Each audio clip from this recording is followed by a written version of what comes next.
என் அன்பார்ந்த கூட்டாளி அனைவருக்கும் என் அன்பார்ந்த வணக்கங்களை தலைப்பணிந்து தெரிவித்துக் கொள்கிறேன். இன்றைக்கும் நாங்கள் வீடியோவில் என்னத்தை பற்றி பார்க்க போகிறோம்னா டுக்குச்சிக்கு பிக் பாஸ். பிக் பாஸில் நடைபெற்ற சுவாரஸ்யமான திகைப்பூட்டும் திகில்கள் சம்பந்தமான விஷயங்களை பார்க்க இருக்கோம். தொடர்ந்தும் என்ன சப்ஸ்கிரைப் பண்ணி வச்சுக்கொள்ளுங்க. ஏன்னு சொன்னால் சப்ஸ்கிரைப் பண்ணி பார்க்காம இருந்தீங்கன்னா பிக் பாஸ் சம்மந்தப்பட்ட வீடியோக்கள் மட்டுமே உங்களை வந்து சேரும். என்னை சப்ஸ்கிரைப் பண்ணிவிட்டு வச்சுட்டு பார்த்தீங்கன்னா நான் போடுற political, comedy, cinema reviews, science, motivation அந்த மாதிரி வீடியோக்கள் வந்து சேரும்.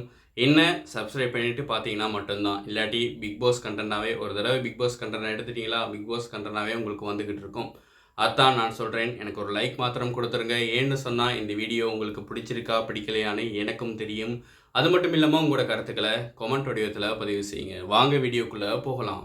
சாண்ட்ரா திவ்யாவுக்கு இடையிலான சண்டை. நான் நேற்றே சொல்லியிருந்தேன் அவங்க ரெண்டு பேர்த்துக்கும் தான் பிரச்சனை முத்திக்கும்னு.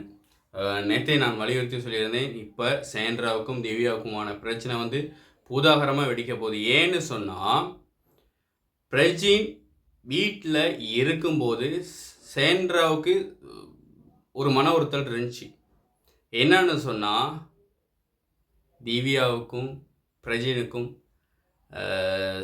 அட்ராக்ஷன் வந்துடுச்சோ அப்படிங்கிற ஒரு சந்தேகம் இருந்துச்சு. இப்போ பிரஜின் வெளியே போனோன்னே சொல்கிறாங்க அண்ணேன்னு சாண்ட்ரா சொல்கிறாங்க. அண்ணேன்னு பழகி இப்போ பிரஜின் போனோன்னே அண்ணேங்கிற ஃபீலிங்கில் நான் மட்டும் தான் அழுகிறேன், அவங்க அழுகலை அப்படின்னு சொன்னாங்க. அது உண்மை இல்லை. அந்த விஷயம் உண்மை இல்லை. என்னன்னு சொன்னால் சாண்ட்ரா போயிடுவா, இந்த வீட்டை விட்டு சாண்ட்ரா போயிடுவா, நானும் பிரஜினும் ஜாலியாக இருக்கலாம் அப்படின்னு திவ்யா நினச்சிருப்பாங்க அப்படின்னு அவங்க சாண்ட்ராவே சொன்னாங்க. சாண்ட்ரா சொன்னது இதுதான் உண்மை. ஏன்னா திவ்யாவும் அப்படி நினச்சிருப்பாங்க. திவ்யா நினச்சிருப்பாங்க சாண்ட்ரா வெளியே போயிடுவா, வெளியே போனோன்னே பிரஜினோட சந்தோஷமாக இருக்கலாம் அப்படிங்கிற மாதிரி தான் நினச்சிருந்தாங்க. அப்படின்னு முடிவாகிறதுக்குள்ளே பிரஜின் வெளியே போயிட்டு இருந்தார். இப்போ ரெண்டு லேடிஸ் சக்களத்தையும் தான் வீட்டில் இருக்காங்க. அவங்க ரெண்டு பேர்த்துக்கும் இடையில் நடைபெறுற சண்டை மட்டும்தான் இருக்குது. அதாவது பிரஜின் சாண்ட்ரா அனுப்பி இருக்கணும், பிரஜின் உள்ளுக்கு இருக்கணும், திவ்யாவும் உள்ளுக்கு இருக்கணும். அப்போ உண்மை முகங்கள் எல்லாத்தோட உண்மை முகங்களும் பட்ட வெளிச்சம் போட்டு தெரியும். இதை தப்பு பண்ணிட்டீங்களே பிக் பாஸ். கம்ருதீன் அரோராவுக்கு இடையில் சண்டை. அந்த சண்டையை பார்த்தீங்கன்னா இப்போ அதில் ரெண்டு பேரோட சண்டை மாத்திரம் அடங்கி இருக்கல, 4 பேரோட சண்டை இருக்குது. அதாவது கம்ருதீன் அரோரா, அதாவது என்ன நினச்சிருப்பானா கம்ருதீன் ஒரே கலரை 2 மகாவை பிக்கப் பண்ண யோசிச்சிருப்பான். அதாவது அரோராவையும் பார்வையும் பிக்கப் பண்ணி யோசிச்சிருப்பான். என்னடா பார்வை நாங்கள் பிக்கப் பண்ணிட்டே வரோம், அது பிக்கப் ஆகிட்டே வருது, அரோரா மட்டும் ஒரு பீஸு மட்டும் இதுலேருந்து கலண்டே போகுது, அதையும் பிக்கப் பண்ணும் அப்படிங்கிற நோக்கத்தில் தான் அவன் அரோரா கூட சண்டை இழுத்தது. சண்டை இழுத்தி த்ரிஷாவோட பிரச்சனை அந்த பற்றி ஏகப்பட்ட பிரச்சனைகளை இழுத்து விட்டாலும் கூட அவனுக்கு மெயின் ஃபோக்கஸ் அரோராவையும் பிக்கப் பண்ணி ஓட்டணும், பார்வையும் பிக்கப் பண்ணி ஓட்டணும். ஆனால் அரோரா பீஸு மட்டும் கலண்டு தனியாக போகுது, அதை என்கிட்ட வர வைக்கிறான் பாரு அப்படின்னு ஒரு சண்டையை போடுறான். அதுதான் நடந்தது. அது மாத்திரம் இல்லாமல் வினோத் ஆதிரைக்கு நடுவில் சண்டை. ஆதிரை சம்பந்தமே இல்லாமல் இந்த விஷயத்துக்குள்ளே மூக்க நுழைச்சி, அதாவது அவங்க பெயர் போட்டுக்க பார்க்குறதும் இதில் வினோத்தை குற்றம் சொல்கிற நோக்கில் தான் இது இருந்துச்சு. ஆனால் மறுபக்கம் போய் அரோரா கம்ருதீன் பிரச்சனை இல்லாமல் இது வினோத் ஆதிரை பிரச்சனை, கம்ருதீன் ஆதிரை பிரச்சனை அப்படின்னு கம்ருதீனை டாக்கெட் பண்ணிடுச்சு, ஆதிரையை டாக்கெட் பண்ணிடுச்சு. அதான் நான் சொன்னேன், எங்கிட்டோ ஆரம்பித்து எங்கிட்டோ முடியும். அதான் இந்த சண்டையோட பழக்க தோஷமே. அமித் லீடர்ஷிப் டாஸ்கில் வின் பண்ணியிருந்தார், அதை பார்த்துருந்தோம். அது மட்டும் இல்லாமல் அமித் ஒரு நல்ல தலைமைத்துவம் அவர்கிட்ட இருக்கும்னு நினைக்கிறேன். அவர் எப்படி பண்ண போகிறாரு, எப்படி அதை ஹேண்டில் பண்ணுறாருன்னு பார்க்கலாம். அது மட்டும் இல்லாமல் ரம்யாவை தான் எல்லாருமே பொதுவாக நாமினேஷன் பண்ணுறாங்க. ஏன்னு சொன்னால் ரம்யா விட்டு அதாவது ரம்யா சொல்கிறாங்க, நாமினேஷன் பண்ணவனை சொல்கிறாங்க, எல்லாமே அவங்க கூட இருந்தாலும் சரி, கூட இல்லாட்டியும் சரி, நடுவில் இருந்தாலும் சரி, நான் விலகிட்டாலே அப்படின்னு நாமினேஷன் குத்துவாங்க அப்படின்னு சொல்லியிருந்தாங்க. அதுக்கெல்லாம் நாமினேஷன் குத்துறது கிடையாது ரம்யா. இந்த இடத்துல கோழைத்தனம் இல்லாமல் நின்று ஜெயிக்கணும். அதுதான் அது. எவ்வளவு தான் நல்லா இருந்தாலும் ஒருத்தருக்கு கூட எவ்வளவு தான் நாங்கள் ரொம்ப அன்பை பகிர்ந்துக்கிட்டாலும் அது வேலை.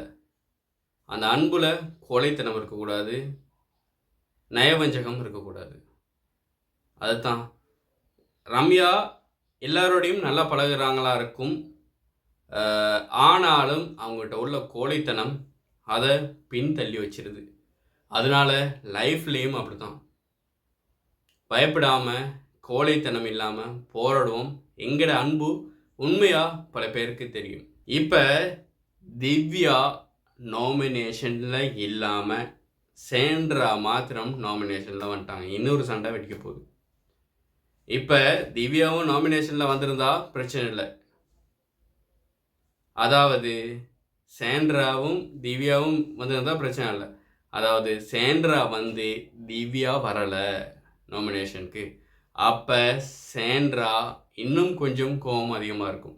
கடைசியில் நாமினேஷனுக்கு வந்துட்டாங்க வியானா, சபரி, ரம்யா, பீனோ, கம்ருதீன், சபரி, எஃப்ஜே அவங்க எல்லாமே வந்துட்டாங்க. இதில் ஒன்று சொல்லி ஆகணும், இதில் இன்னொரு லவ் வந்து மிஸ் ஆகுது. என்னன்னு சொன்னால், எப்படி இருந்துச்சு, அதாவது வியானா, எஃப்ஜே அவங்ககிட்ட லவ். இப்போ அந்த லவ் வந்து புட்டுக்குச்சு. ஏன் ஆதிரை இந்த இடத்துல வரவும்? ஆதிரை ஒன்றுமே பண்ணல, அவங்க ஒரு சைடுக்காகி தான் நிற்கிறாங்க. ஆனால் இப்போயே எஃப்ஜேக்கு, அதாவது அவன்கிட்ட லவ் அவன் கொண்டு போக வேண்டியது, மெயின்டைன் பண்ண வேண்டியது தானடா. யார் வந்தால் என்ன, யார் வராட்டி என்ன. எஃப்ஜே விட்டு அது அந்த லவ் இல்லாதனால எஃப்ஜே விட்டு ஸ்போர்ட்டிவும் இல்லாமல் போச்சு. அதாவது அவன் விளையாடவும் மாட்டேங்கிறான், ஒழுங்காக டாஸ்க் விளையாடவும் மாட்டேங்கிறான். அதாவது ஆதிரையைத்தான் எல்லாம் டார்கெட் பண்ணி வெளியே அனுப்புனாங்க. நாங்கள் திருப்பி வினோத் வந்து டார்கெட் பண்ணி நடிப்பு அரக்கனை வெளியே அனுப்புனாருன்னாரு. ஆனால் ஆதிரை வந்தனால எல்லாரோட ஷோவும் குழம்புது. அதாவது வினோத்தோட ஷோவும் வினோத்தோட ஸ்போர்ட்டிவும் அங்கே அந்த வினோத்தின் பால் மக்களின் அபிமானமும் குறையுது. ஏன்னா ஆதிரை அந்த மாதிரி செயற்படுறாங்க. கம்ருதீன் அவர்கிட்ட இதுவும் குழம்புது. அதே மாதிரி இங்கிட்டு எஃப்ஜே விட்டு லவ் மூடும் அங்கிட்டு குழம்புது. ஒரு கொசு இருந்துக்கிட்டு எல்லாத்தையும் கடிச்சு வைக்கிது. எல்லாத்தோட ரத்தத்தையும் குடிக்குது அந்த கொசு. எதிர்பாராததை எதிர்பாருங்கள் அப்படிங்கிறதுக்கு ஏற்ற மாதிரி பிக் பாஸில் ஒருத்தரை கூப்பிட்டு வந்து ஒரு கொசுவை ரூம்குள்ளே நுழைய விட்டால் என்னென்ன பிரச்சனை வரும், யார் அடிச்சுக்குவா அப்படின்னு காட்டிட்டாங்க. இந்த வாரம் இவங்கனால தான் பிரச்சனை வருது. யாரையும் பாரு நாமினேஷன்லேருந்து போயிட்டாங்க. அதான் நான் சொல்லியிருந்தேன், அவங்க பாரு வந்து ரொம்ப சத்தம் போடுறாங்க, ரொம்ப கத்துறாங்க, மனசில் பட்டதை அப்படியே சொல்லிடுறாங்க. அதனால் அவங்க கெட்டவங்களாம் எங்களுக்கு தெரியுறாங்க. ஆனால் உண்மையான பலரது முகத்தோற்றம் வராமல் இருக்குது.